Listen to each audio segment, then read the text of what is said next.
हे everyone, welcome. जो person आपको screen पर दिख रहा है उसका नाम है श्रृंखला कतिवाड़ा।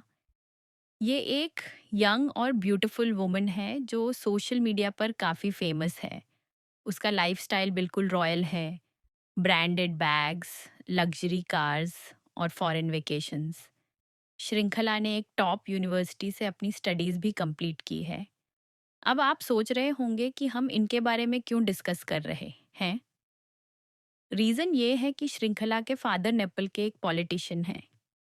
अब ये क्लियर है कि श्रृंखला ने खुद भी लाइफ में कुछ अचीव किया होगा, उस पे क्वेश्चन नहीं है। प्रॉब्लम है करप्ट लीडर्स से।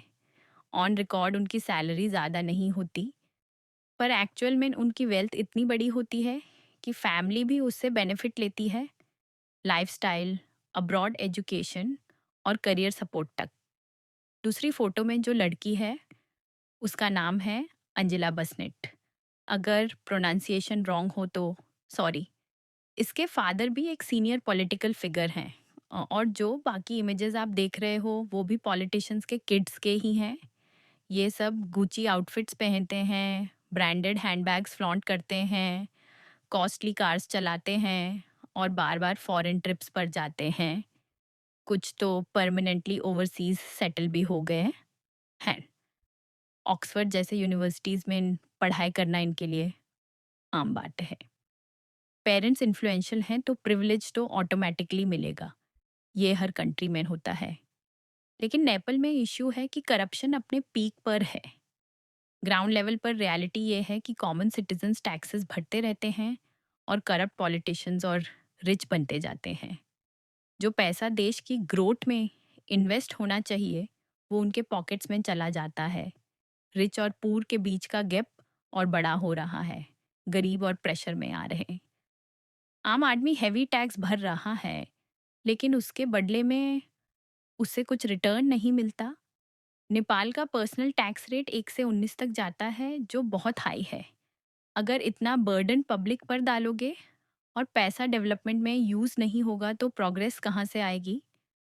और दूसरी साइड आम जनता सोशल मीडिया पर देखती है कि पॉलिटिशियंस के किड्स गुची बैग्स दिखाते हैं, फॉरेन डेस्टिनेशंस एंजॉय करते हैं, ग्रैंड पार्टीज करते हैं, तो टैक्स पेयर्स नेचुरली एंग्री हो जाते हैं। कॉमन नेपालीज के पास प्रॉपर अपॉर्चुनिटीज़ नहीं होती। इसी वजह से उन्हें अपने घर छोड़कर दूसरे कंट्रीज में जाना पड़ता है जॉब्स और स्टडीज़ के लिए। पर पॉलिटिशियंस के बच्चे अपनी चॉइस से अब्रॉड जाते हैं और सुपर एक्सपेंसिव यूनिवर्सिटीज़ अफोर्ड करते हैं। यही क्लास डिवाइड सबसे बड़ा पेनफुल पार्ट है। फिर सोशल मीडिया पर लोगों ने ओपनली हाईलाइट करना स्टार्ट किया।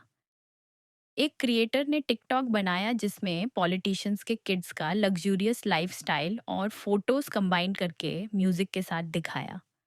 वहीं से नेपोबीज ट्रेंड स्टार्ट हुआ। उसके बाद लोगों ने क्वेश्चन उठाया, अगर सैलरी सिर्फ 1 लाख एनपीआर लगभग 6,700 रुपये है तो नेटवर्थ क्रोर्स में कैसे। ये वीडियोस वायरल हो गए। पॉलिटिशियंस ये देखकर अपसेट हो गए। कुछ लीडर्स ने बोला कि उनके बच्चों को अनफेयरली टारगेट करके बदनाम किया जा रहा है। लेकिन फोटोज़ उनके खुद के सोशल मीडिया से लिए गए थे। नेचुरली उन्हें पसंद नहीं आया। शायद उन्हें डर था कि अगर बार बार ये इशू रेज हुआ तो इन्वेस्टिगेशन हो सकता है और उनकी पोल खुल जाएगी। उसके शॉर्टली बाद एक ऑर्डर आया जिसमें 26 सोशल मीडिया ऐप्स बंद कर दिए गए। गवर्नमेंट ने ऑफिशियल रीज़न दिया कि ऐप्स ने उनके रूल्स फॉलो नहीं किए, पॉलिसीज़ के अगेंस्ट थी। पर टाइमिंग क्लियरली दिखाती है कि असली वजह नेपोबाबीज ट्रेंड था। मतलब गवर्नमेंट ने अपनी इमेज बचाने के लिए आवाज़ दबाई। उसके बाद प्रोटेस्ट स्टार्ट हो गए। इनिशियली पीसफुल थे, लेकिन गवर्नमेंट ने ऑर्डर दिया कि पुलिस प्रोटेस्टर्स पर फायर करे। इवन स्कूल यूनिफॉर्म्स में स्टूडेंट्स को भी बुलेट्स लग गई। ये बिल्कुल अनएक्सेप्टेबल था। सिचुएशन वायलेंट होती गई। लोग पॉलिटिशियंस के हाउसेस पर अटैक करने लगे, लीडर्स को भगना पड़ा और कुछ क्रिमिनल्स जेल से भी एस्केप हो गए। ये सब प्रूफ है कि जब पावर गलत हाथों में होता है तो मिसूसे होता है। नेपोटिज्म हर जगह एग्जिस्ट करता है, लेकिन जब करप्शन और ऑपरेशन लिमिट क्रॉस कर देता है तो लोग ब्लास्ट कर देते हैं। और ये सिर्फ नेपाल तक लिमिटेड नहीं है, world wide government social media को कंट्रोल करने की कोशिश करती हैं ताकि उनके खिलाफ कोई फ्रीली ना बोल सके, लेकिन फ्रीडम ऑफ स्पीच ऐसी चीज़ है जो ख़त्म नहीं की जा सकती। हिस्ट्री ने बार बार दिखाया है कि जब आवाज़ दबाई जाती है तो आखिर में उसका रिएक्शन और बड़ा होता है। पॉलिटिशियंस के बच्चों के वायरल वीडियोस भी हैं जिसमें वो ड्रंक ड्राइविंग करते पकड़े गए, दूसरों को हर्ट करते हैं और पुलिस से कहते हैं, do you know who my father is, फिर भी इजीली बेल मिल जाती है। रिसेंटली एक केस आया जिसमें एक पॉलिटिकल लीडर ने प्लान में सिर्फ इसलिए पैसेंजर को अटैक कर दिया क्योंकि उसे विंडो सीट नहीं मिली। मैसेज क्लियर है, लोगों को इतना मत दबाओ, उनके साथ इतना इनजस्टिस मत करो, वरना एक दिन जब वो रिटेलिएट करेंगे तो तुम्हें ही एस्केप करना पड़ेगा। और बस यही था आज के वीडियो का पूरा टॉपिक।